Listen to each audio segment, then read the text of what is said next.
C'est moche, ça ressemble à rien de très joli, et pourtant ce code a permis d'infecter plus d'1 million de personnes en même pas un jour sur MySpace en 2005. C'est le ver Internet qui s'est propagé le plus rapidement de toute l'histoire d'Internet.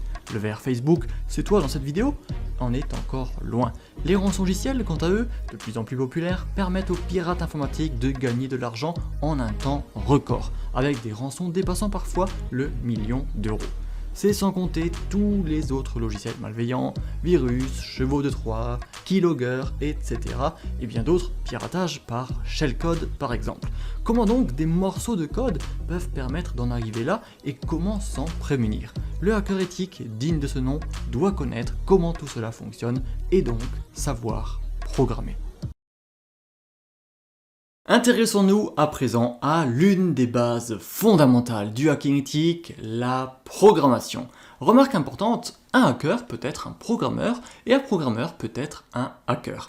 Les domaines sont totalement compatibles et je dirais même que l'un a besoin de l'autre. La programmation permet non seulement de donner vie à une idée ou à un projet, mais aussi et surtout de résoudre un problème donné par l'informatique. Être hacker, c'est donc maîtriser les concepts fondamentaux de la programmation, car on peut difficilement maîtriser un système informatique et ses faiblesses sans en comprendre le code qu'il y a derrière. Mais la programmation peut aussi être vue comme un domaine à part entière et il n'est donc pas indispensable, heureusement, de connaître 10 langages de programmation dans les moindres détails. Mais il convient, bien sûr, d'acquérir les bases générales et fondamentales de la programmation pour continuer et pour pouvoir bien étudier les différents codes, les vulnérabilités, etc. Venons-en donc à la base des bases. Le code n'est que l'expression d'un besoin ou d'une idée. C'est en fait une étape qui suit déjà une autre. Voici un graphique qui montre les étapes de l'analyse à la création d'un programme. D'abord, justement, l'analyse. C'est donc concevoir le problème et sa solution par un algorithme. Ensuite, la programmation, faisant le lien concret avec l'algorithme, puis la compilation. Chaque phase peut bien sûr encore regrouper d'autres phases, mais on garde l'essentiel ici. Donc, avant d'écrire du code, et surtout du code fonctionnel et optimisé, il faut connaître ce qui tourne autour, c'est-à-dire l'algorithmique et les structures de données. L'algorithme, c'est comme une recette de gâteau. Vous pouvez disposer de tous les ingrédients et outils, mais si vous ne savez pas comment les utiliser et dans quel ordre, votre gâteau ne sera pas bon, ou alors vous n'arriverez pas à le faire du tout. On va donc d'abord concevoir cet algorithme menant à un but donné. Un bon algorithme possède les caractéristiques suivantes. Il est fini. Si vous mettez un temps infini pour faire votre gâteau, il ne sera jamais fait. Chaque étape doit être bien définie. Si vous avez une étape qui dit faire le gâteau, on bloque car il n'y a pas de commande magique pour le créer. Et enfin, il doit converger vers le but poursuivi et donc amener petit à petit à la résolution du problème. Il est également important de savoir que plusieurs algorithmes sont possibles pour un même but. Votre gâteau par exemple, vous pouvez potentiellement le faire avec un autre ustensile ou en inversant éventuellement 2 étapes. On arrive en fait là au concept de la complexité et de l'optimisation d'algorithmes. On va l'omettre pour se concentrer sur les bases ici, mais il faut savoir que ça existe et que c'est très important. Faisons ensemble un premier algorithme tout simple. Pour cela, on va poser un problème. Vous devez trouver un mot dans un dictionnaire, par exemple le mot hacker. Comment faites-vous pour résoudre ce problème, donc pour trouver le mot? Là, vous commencez à voir qu'il existe effectivement plusieurs façons de faire. Vous avez l'algorithme simple qui est de prendre les pages, de prendre l'annuaire, une par une, chaque page une par une dans l'ordre, puis de regarder tous les mots, et puis si le mot y est, c'est bon, c'est gagné. S'il n'y est pas, on passe à la page suivante, et on répète tout cela jusqu'à trouver le mot, ou jusqu'à atteindre la fin du dictionnaire, dans ce cas-là, le mot n'y est pas. Observons nos caractéristiques d'algorithme vues précédemment. D'abord, cet algorithme-là, il est bien fini, c'est la première condition qu'on avait vue, car à un moment donné, vous allez soit trouver le mot, soit finir le dictionnaire, et donc arriver à la fin. Les étapes sont claires, elles avancent vers le but à chaque fois, mais est-ce que cet algorithme est performant?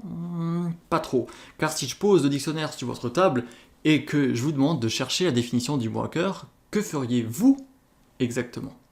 Vous allez sans doute ouvrir le dictionnaire quelque part au milieu, vous allez regarder si le mot s'y trouve, Dans ce cas, c'est gagné, bingo en plein dessus. Sinon, vous allez observer la première lettre du premier mot qui apparaît et la comparer à celle du mot recherché. Si le mot recherché se situe avant dans l'ordre alphabétique, vous allez répéter l'algorithme en ouvrant cette fois au milieu la partie de gauche du dictionnaire, et ainsi de suite. Si au contraire, le mot recherché semble être plus loin dans l'alphabet, vous allez aussi répéter l'algorithme, mais en coupant au milieu la partie de droite cette fois-ci. Là, on ira déjà beaucoup plus vite pour trouver notre mot. Et en fait, cet algorithme existe vraiment, il s'appelle la recherche binaire.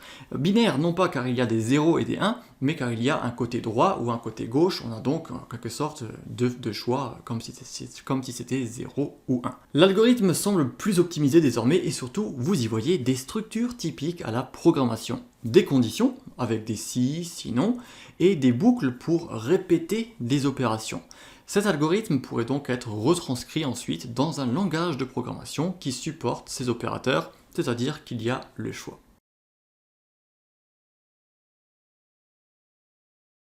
On arrive aux structures de données. Elles sont très importantes et complètent en fait votre création d'algorithme, car à un moment ou un autre, vous allez vous dire qu'il n'est pas vraiment possible de transformer votre algorithme en code source, car vous manquez d'éléments, de langage et de structure pour le faire.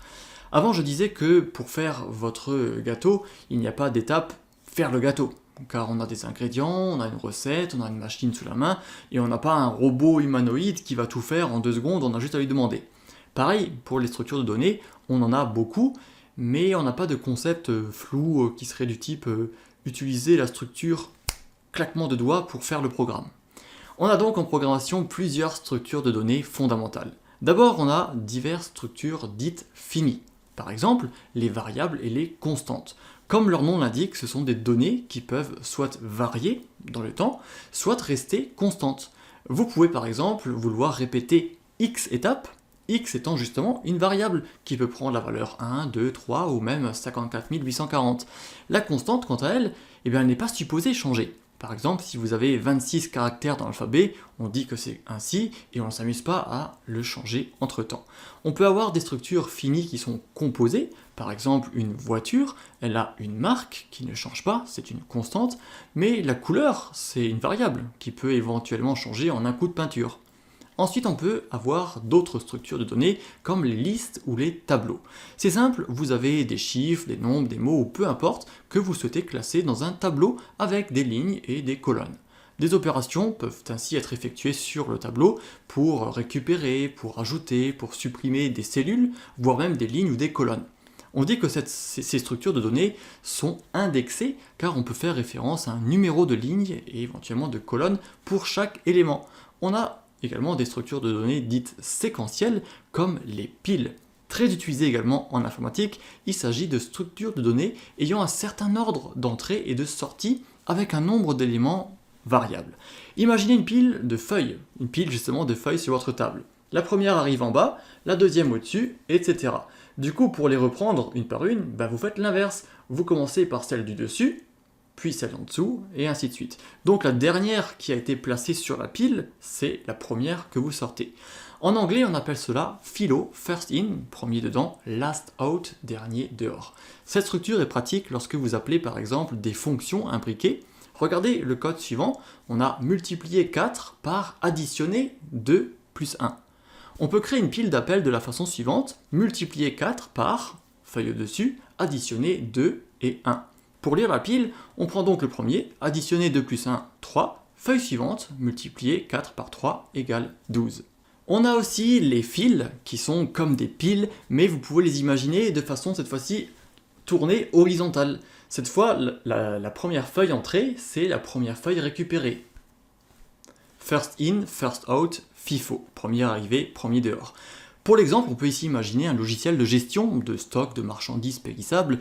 Les colis arrivent tous à une date donnée, ils sont stockés, et puis ils sont repris dans le même ordre pour préserver les dates. Il existe également beaucoup d'autres structures de données, et le but n'est pas ici de vous noyer dans tous ces concepts abstraits. Vous devez simplement savoir à ce stade qu'il y a un algorithme à créer pour définir une solution à un problème, et qu'une série de structures de données sont mises à votre disposition de façon standardisée pour arriver à votre but, et tout cela est indépendant du langage de programmation.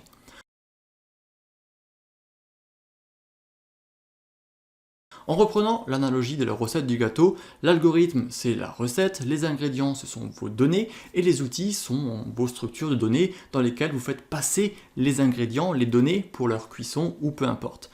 On peut rajouter à ce point les fonctions qui font partie intégrante de tout langage de programmation. Ici on aurait par exemple une fonction faire gâteau, tout simplement qui exécute notre algorithme, qui parvient à notre but, et la fonction, donc elle utilise l'algorithme, les structures données, tout ce qu'il faut, et elle nous retourne un résultat, le gâteau, tout beau, tout bon. Les fonctions, généralement, elles peuvent avoir un paramètre d'entrée également. Par exemple, vous pouvez dire « je veux un gâteau, mais qui soit de telle ou telle taille », et donc vous allez donner à la fonction « gâteau avec taille de x cm ou de x contenance », peu importe, et le résultat peut ainsi changer en fonction des paramètres. Vous avez donc ici un schéma de ce qu'est une fonction typique en programmation, et là encore, c'est un concept très important. Alors là, vous pourrez me dire, oui, mais Michel, lorsque moi je fais une interface graphique ou une page web, eh bien je ne fais pas un algorithme, des structures de données pour autant. Alors déjà, ce n'est pas tout à fait vrai, il y a des algorithmes et des structures de données aussi pour les interfaces graphiques, par exemple lorsqu'elles sont dynamiques, avec des tableaux justement, etc.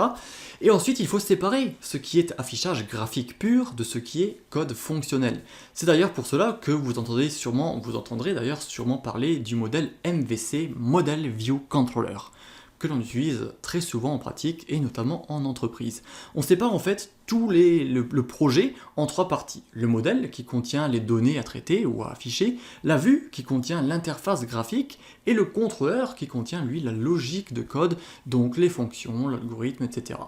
Souvent les débutants demandent comment créer un jeu vidéo ou un système d'exploitation. Eh bien ces très gros projets d'équipe se basent potentiellement sur des modèles comme ceci, et parfois plusieurs modèles sont d'ailleurs créés en parallèle, voire avec d'autres modèles pour que tout fonctionne ensemble. Et là vous voyez bien qu'il peut y avoir plusieurs personnes qui interviennent à plusieurs moments différents et non pas une qui fait tout. Cette architecture MVC est également populaire pour les projets et les sites web. La base de données par exemple, elle stocke les données via un modèle, HTML, CSS, etc. font l'affichage graphique, la vue, comme on l'appelle, et PHP, lui, c'est le contrôleur qui fait les requêtes, qui traite tout cela, et ainsi de suite. Le tout en utilisant bien sûr chaque partie communique avec les autres. Je vous mets le schéma pour que vous puissiez bien comprendre le principe. Nous arrivons à la question de la décennie ou des dernières décennies. Quel langage de programmation choisir pour débuter en programmation? La réponse devrait vous sembler plus évidente dorénavant car elle dépend en fait du but, de l'algorithme et des structures de données que vous allez donc choisir. Si vous souhaitez faire un gâteau, vous n'allez pas prendre un moteur de voiture ou une souris d'ordinateur. Si vous souhaitez concevoir une application web, vous n'allez pas coder avec un langage système, mais vous allez vous orienter vers des langages web faits pour ça. Si vous souhaitez créer une application dite de bureau, comme votre navigateur web ou votre antivirus, un programme en somme, vous avez tout un choix de langage en fonction de vos besoins concrets. Certains sont d'ailleurs dépendants des plateformes utilisées, par exemple un langage spécifique à Windows, d'autres sont indépendants. Certains sont dits compilés, d'autres managés ou interprétés. Arrêtons-nous un instant sur ce point. Un langage compilé, c'est un langage de programmation qui est transformé en langage binaire, avec des 0 et des 1 donc. Un langage interprété, c'est un langage qui est transformé en un code intermédiaire, qui est interprété donc par un interpréteur. Le langage C est un langage compilé. Le langage Python est un langage interprété. Vous remarquerez que souvent, plus le langage est interprété, plus il est facile à comprendre et à utiliser, car plus il s'éloigne du bas niveau, donc des spécificités techniques concernant par exemple la RAM, les registres, CPU, etc. La façon la plus simple donc de savoir quel langage vous correspond, c'est avant tout d'examiner votre but. Il peut bien sûr changer, mais démarrez petit et définissez-vous un simple but comme créer une page web, créer une interface graphique. Et si parmi votre but il y a la compréhension intime d'un système, vous pouvez naturellement vous orienter vers un langage comme le C qui est compilé comme je le disais. Et dans cette éventualité, il vous sera utile d'apprendre d'autres prérequis comme le langage binaire, le langage assembleur, etc. Si votre but c'est plutôt de créer juste un programme qui fonctionne rapidement et facilement, vous pouvez choisir Python ou toutes les autres alternatives. Ce point est important également, il y a beaucoup d'alternatives en programmation. Il n'existe pas un seul langage par but ou par sujet. Par exemple, le langage Python, vous pouvez aussi utiliser le langage Java à la place. Ils sont tous les deux interprétés, ils sont tous les deux disponibles sur tous les systèmes différents. Parfois, une entreprise dira qu'elle cherche un programmeur Java, l'autre dira qu'elle cherche un programmeur Python. En fait, elle pourrait tout à fait utiliser toutes les deux le même langage pour faire la même chose, mais bien sûr, en fonction des années, en fonction de l'expérience de chacun, et bien là, on a peut-être des choix qui se font par rapport à ces critères-là, mais pas par rapport aux critères du langage à proprement parler. Et pour le coup, puisqu'on parle de Python, sachez que c'est simplement le langage ou l'un des langages les plus populaires. Donc si vous l'apprenez, je pense que vous aurez de toute façon de quoi faire, car il est un petit peu devenu fondamental. Et a priori, les entreprises qui souhaiteront vous embaucher plus tard, elles auront très probablement envie d'embaucher quelqu'un qui connaît ce langage. Enfin, votre environnement de travail dépendra lui aussi de cela. De façon générale, pour taper du code, il vous faut un éditeur de texte, il vous faut un compilateur ou un interpréteur et un système bien sûr sous-jacent. De nos jours, il est plus facile de trouver tous ces programmes en un seul que l'on appelle un environnement de développement intégré. Il y en a presque toujours au moins un par langage et parfois même pour plusieurs langages différents. Bien, un petit peu de pratique, on va voir directement en 2 liens seulement comment installer tout ce qu'il nous faut pour apprendre le langage Python et ainsi pouvoir progresser, pouvoir apprendre tout en faisant. Comme je vous l'ai dit, il y a beaucoup de choses à savoir, à voir en amont, des choses d'ailleurs très théoriques, mais ici le but c'est qu'on se lance à travers ces 2 liens. Le premier c'est donc le lien jetbrains.com qui nous permet d'installer PyCharm. C'est le fameux environnement de développement intégré dont on a besoin et c'est tout particulièrement celui qui est utilisé et qui est très pratique pour programmer avec Python. Vous pouvez choisir la version community gratuite ici, bien sûr selon votre système à choisir d'abord en haut, et puis une fois qu'il est installé, il ressemblera à cela, par exemple ici sur Windows. Vous pouvez cliquer sur New Project pour créer un nouveau projet que vous pouvez appeler comme vous le voulez. Par exemple ici je vais mettre base Python et potentiellement un 1 derrière. J'appuie sur Entrée et puis l'environnement se charge, on laisse tout ceci faire. Vous voyez qu'il charge justement l'environnement virtuel, c'est ce qu'on avait vu avant dans le graphique qui vous disait que le langage est interprété. Il faut donc un environnement virtuel qui va se charger à la volée de compiler tout ce qu'il nous faut pour que l'ordinateur puisse le comprendre en code binaire. Vous pouvez garder les tips of the day tout simplement pour pouvoir avoir des astuces. Bref, ici on va fermer. Et nous y voilà, on est dans notre éditeur de texte et regardez bien, on a déjà du code Python qui est écrit avec des commentaires ici qui commencent par dièse. On vous donne même comment exécuter le programme, par exemple avec la touche majuscule plus F10 et on vous crée un premier code source que vous pouvez donc lancer. Alors ici, vous pouvez tout simplement vous rendre en haut à droite et cliquer sur Run Main. Et regardez bien, vous avez en bas la console qui exécute, qui interprète ici le script Python. En l'occurrence, elle commence ici avec l'identifiant main, il nous dit print hi, dire salut, qui est la fonction, rappelez-vous à nouveau, fonction, c'est ce qu'on avait vu juste avant, avec un paramètre, name, et la fonction elle dit print, donc elle l'affiche littéralement à l'écran, hi, bonjour, name, qui est le paramètre. Et ici le paramètre on le fournit, et on dit PyCharm, donc c'est pour ça que quand on l'exécute, on voit tout simplement en bas, hi, virgule, PyCharm. Première chose à faire, vous pouvez modifier le code pour le mettre en français, bonjour par exemple, et réexécuter avec la petite flèche, et puis vous voyez que c'est converti en français. Vous pouvez mettre bien sûr votre prénom en tant qu'argument de cette fonction printHi, et puis regardez bien, le code à nouveau est modifié. Très bien. On arrive au deuxième point, au deuxième lien, qui est ce site que je propose d'utiliser, Learn X in Y minutes. Je ne le dis pas en anglais entièrement, mais bon, c'est apprendre X en Y minutes. Et vous avez ici tous les fondamentaux de ce langage. Tout ce qu'on a vu, les algorithmes, les structures de données, ça reste tout à fait valide, mais bien sûr, chaque langage a ses spécificités. Par exemple, ici, vous voyez, le commentaire dont je viens de parler, en Python, il commence avec un dièse. Vous pouvez aussi en faire sur plusieurs lignes. Je fais juste un CTRL-C pour le copier, et je vais le mettre là, et puis regardez, il devient vert, mais c'est pareil, c'est un commentaire qui est tout à fait utilisable en Python si besoin. Et ensuite on vous montre qu'on a les nombres, 3, les calculs ici. Vous pouvez vous servir de ça pour directement créer le code de votre choix pour essayer de le comprendre par exemple. Alors bien sûr, tout ne va pas fonctionner si vous tapez juste 3 ou si vous tapez juste 7 modulo 3 ou des choses comme ceci. Ça ne va pas forcément fonctionner ici en tant que tel, mais vous pouvez vous baser sur ceci pour par exemple effectuer des changements dans ce que vous venez de voir. Par exemple ici je vais copier ce print, je vais le mettre dans ma fonction, donc je vais entrer, je viens ici je vais enlever ça aussi, et là on a donc Hello World et il nous montre que la fonction print en elle-même peut prendre des paramètres. Par exemple ici on a un paramètre qu'on mentionne avec end et on dit donc la fin de ce qu'on affiche, on rajoute systématiquement un point d'exclamation. Si je lance ceci, eh bien regardez, on dit Hello World et on a rajouté le point d'exclamation à la fin sans besoin de le mettre ici. Bien entendu, là vous allez vous dire mais c'est idiot, il suffisait juste de faire ceci et c'est pareil.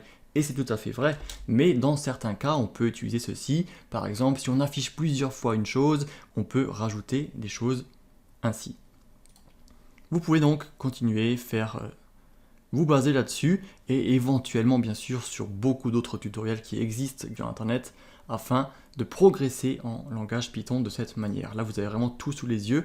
Et puis pareil, si ça plante, eh ben c'est parfait, c'est pas grave. Vous pouvez apprendre à programmer ainsi, savoir qu'est-ce qui a bugué, et puis obtenir de l'aide. Bien sûr, ici, vous avez encore différents liens si jamais vous avez besoin. Tout ça donc, c'est pour vous mettre le pied à l'étrier pour que vous puissiez avoir tout sous la main pour bien commencer. Comme je vous l'ai dit, tout ce qui vous manque maintenant, c'est d'apprendre les bases petit à petit du langage pour construire ici tout votre code et créer quelque chose que vous aimeriez créer tout simplement. Je me permets de faire une petite promotion pour mon propre cours sur Cyberini que j'ai appelé « Ce que vous devez savoir avant d'apprendre la programmation » et qui justement va aller un petit peu plus dans les détails et va vous permettre d'apprendre qu'est-ce qu'il faut taper ici, comment est-ce que ça fonctionne le langage Python, en vous servant potentiellement de ce que je vous ai montré ici. Eh bien, on va voir plus petit à petit comment est-ce qu'on peut construire un code, apprendre la programmation pour devenir soit programmeur, soit hacker. Vient le moment où nous allons pouvoir faire le lien entre la programmation et le hacking éthique. Comme je le disais précédemment, un hacker est souvent un programmeur et inversement. Concrètement, le hacker éthique pourrait être amené à corriger le code source vulnérable d'une application, qu'elle soit de bureau, web ou peu importe. Il peut aussi bien s'agir d'une application web, d'une application mobile, d'applications système, bureau, standard, etc. Évidemment, tout le monde ne connaît pas tout d'emblée et l'expérience joue un rôle crucial dans tout cela. Cela dit, vous pouvez commencer par un sous-domaine du hacking éthique qui vous passionne plus que les autres, par exemple le web, et apprendre plus spécifiquement comment créer les applications web, puis comment corriger les applications web vulnérables. Divers exemples de sites vulnérables existent et vous permettent de voir un code en pratique et ainsi de le corriger en même temps que vous l'apprenez. Vous n'êtes pas obligé de tout faire étape par étape, vous pouvez vous plonger dedans et puis apprendre au fur et à mesure. Car la programmation s'apprend beaucoup par la pratique, par la lecture du code et par les erreurs. J'en ai parlé dans l'une des vidéos précédentes, les erreurs sont normales, faites-en comme ça vous progresserez.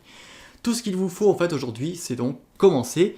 Vos connaissances se mettront naturellement en place au fil du temps et vous trouverez beaucoup, comme je l'ai dit, de tutoriels, même gratuits sur internet pour apprendre un langage donné. Si vous souhaitez apprendre Python et devenir hacker, je me permets de vous proposer mon propre cours entièrement dédié à ces deux points où l'on va voir comment apprendre le langage Python à partir de zéro et comment construire directement des outils de sécurité utilisable par un hacker éthique. Une sorte de parcours 2 en 1 où l'on va donc droit au but. Je vous invite à rejoindre le cours si vous le souhaitez et ainsi je pourrai vous offrir mon support plus avancé si jamais vous avez des questions après plus spécifiques par rapport à la mise en place, par rapport au langage en question. Et de toute manière, tout est prévu pour que vous puissiez apprendre le plus facilement, le plus rapidement possible à partir de votre niveau actuel et ainsi progresser pour devenir au final un véritable hacker éthique.